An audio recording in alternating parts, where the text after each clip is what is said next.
มาเรื่องของมื้อนี้สิมาเล่าสู่ฟังยังติดพันเกี่ยวกับเรื่องของตัวผีแต่ว่าตัวผีมื้อนี้สิเป็นผีแปลกๆเด้เพราะว่าเป็นเรื่องของผีเงือก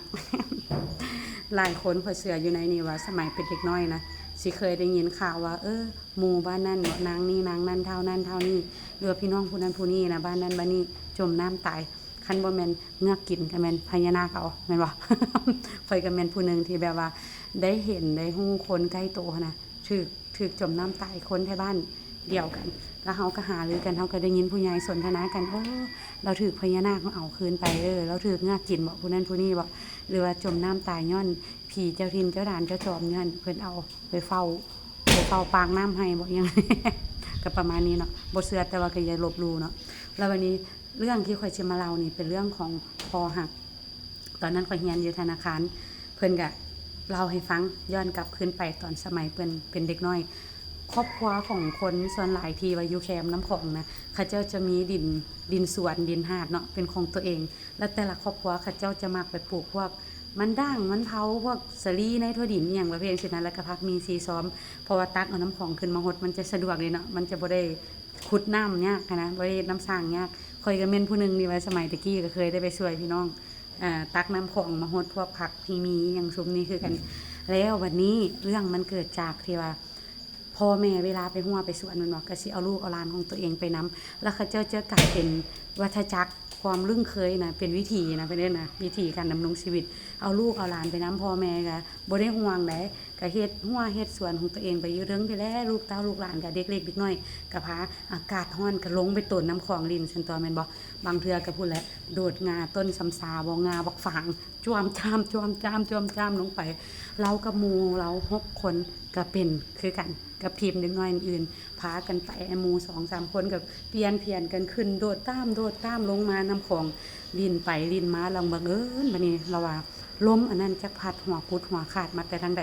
เป็นคลื่นเป็นฟ้องแต่ว่าบ่ได้กระจายเป็นวงกว้างเป็นวงรัศมีแคบๆอยู่บริเวณที่เรากับหมู่เราลิ้นเลยเฮ็ดให้คลื่นน้ำมันเกิดขึ้นเกิดฟองคลื่นสูงอีกได้บัดนี้ก็หมู่2คนอะไรยังอยู่ถึงต้นไม้แต่ว่าอีก4คนนี่อยู่รุมพากันลอยน้ำบินเห็นเป็นคลื่นเป็นฟองมานั่นยังบ่โดนบัดนี้ก็พี่น้อง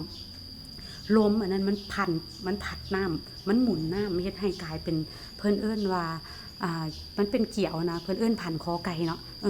หมุนไปหมุนมากลายเป็นเกี่ยวพันคอไก่แล้วดูดเอาเด็กน้อยนะ2คนหั่นน่ะลงไปอยู่ในหั่นมันบ่ได้ไปหมุนอยู่จุดอื่นแต่ว่ามันหมุนอยู่จุดบอนที่เขาเจ้าลิ้นน้ำอยู่หั่นเลยบัดนี้เราก็เห็นเป็นแนวนั้นแล้วว่าทำอิฐเบื้องต้นคิดว่าตัวเองตาฝาดบ่ว่าซั่นลิ้นน้ำปุ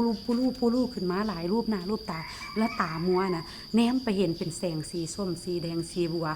เป็นกอบตีกอบเข้ามาจากที่ว่าวงกว้างหรือตีกอบเข้ามาใกล้ๆใกล้ๆใกล้ๆกับบริเวณที่ว่าเด็กน้อยหมู่ของเราถูกดูดลงไปสุดท้ายเราก็ระนึกขึ้นมาได้โอ้บ่แม่นตัวผีเอามาแล้วบ่เนี่ยเงือกขนาดคิดออกได้บ่แม่นเงือกมากินแล้วบ่นี่เพราะว่ามันตายสุปีเด็กน้อยตายเกือบว่าสุปีอยู่บริเวณนั้นว่าซั่นเอาไปเราก็ระนึกโลดย่าพ่อใหญ่องค์ตื้อเอ้ยช่วยลูกช่วยหลานเด้อคุ้มครองปกปักรักสมรักษาลูกหลานเด้อว่าซั่นเด้โจมมุดน้ำลงไปบัดนี้ก็แล้วหั่นน่ะสิไปคั่วเอามือหมู่กำแขนหมู่ขึ้นมาผู้นึงได้ทกกระชากขึ้นมารุดหน้าน้ำขึ้นมาหันจะได้มุดลงไปอีกไปกำเอาแขนหมู่ที่2ตอนที่เรามุดลงไปนะความสัมผัสต้นโตของเรานะคือกันกับมีงูใหญ่แล้วว่าลอยตัวตาดสัมผัสผิวกายของเราแล้วเวลาเฮาอยู่ในน้ำนี่มีแนวแบบนุ่มๆอันนั้นมึนๆสัมผัสเฮานี่เฮาจะสัมผัสได้ง่ายได้สุเจ้าเคยถูกบ่ข่อยนี่เคยถูกแบบถูกแนวนุ่มๆถูกคืองูในน้ำน่ะสัมผัสผิวกายเฮาน่ะตอนเฮาลิ้นน้ำนี่นะมันจะมึนๆนุ่มๆแล้วขนคิงมันจะลุกเป็นตาย้านดอกแล้วก็เข้าใจโลดโอ้ยมันแม่นแท้แล้วตัวนี้เงือกอีหลีตัวนี้กำลังนึกถึงเนี่ยพ่อใหญ่องค์ตื้ออย่างเดียวกำแขนหมู่ขึ้นมาได้โปโลขึ้นมาหน้าน้ำพี่น้องวึดขึ้นมาหน้าน้ำได้ผู้นั้นก็มือรุดลงไปคือเก่าบัดนี้หมู่ที่2ที่3ที่อยู่อ้อมข้างกันก็มาดึงขึ้นซอยกันกำแขนได้2เบื้องดึงขึ้นมากับมือของเท้าอันผู้ที่กำลังจมน้ำน่ะคือกันกับถูกน้ำแทบน้ำสบู่หมู่กำได้แล้วก็มือตุลุยลงไปคือเก่ากำขึ้นมาได้กับมือตุลุยลงไปคือเก่าจนในที่สุดเหตุการณ์ความวุ่นวายหมู่ที่อยู่เทิงต้นไม้น่ะกระโดดลงมาสวยกันห้องโอ้โหตามภาษาเด็กน้อยเนาะโดดลงมาสวยกันไอ้ผู้ใหญ่นี่ก็แนมเห็นอยู่แต่ก็คิดว่าแบบ คือว่าเด็กน้อยลิ้นน้ำกันซื่อๆก็เลยบ่ได้ใส่ใจเสียนะเด็กน้อยเขาก็มุดช่วยกันดึงดึงเอามันดึงเอามันดึงเอามันอย่างก็ช่วยกันไปพอดึงขึ้นมาได้อีกบัดนี้พ่อพี่น้องมื่นตุลือตุลูลงไปจมน้ำลงไปเขียวนี่ช่วยบ่ได้เลยพอจมน้ำไปปึบล้มอันนั้นค่อยๆกระจายตัวออกแสงสีส้มสีบัวสีแดงส้มนั่นก็ค่อยๆกระจายตัวออกกระจายตัวจนมิดสงบเอาซื่อๆจนเงียบลงแล้วเขาเจ้าก็ขึ้นน้ำมาเอิ้นเอาผู้ใหญ่ก็ลงไปมุดไปซอกไปค้นไปหากันจนว่าผ่านไปได้4 มื้อจึงค่อยฟูน้ำขึ้นมาได้ซอกหาจมมุดปานใดก็บ่ได้ดำน้ำเพิ่นเอิ้นซอกหาศพคนตายนะแต่ว่าอันนี้ก็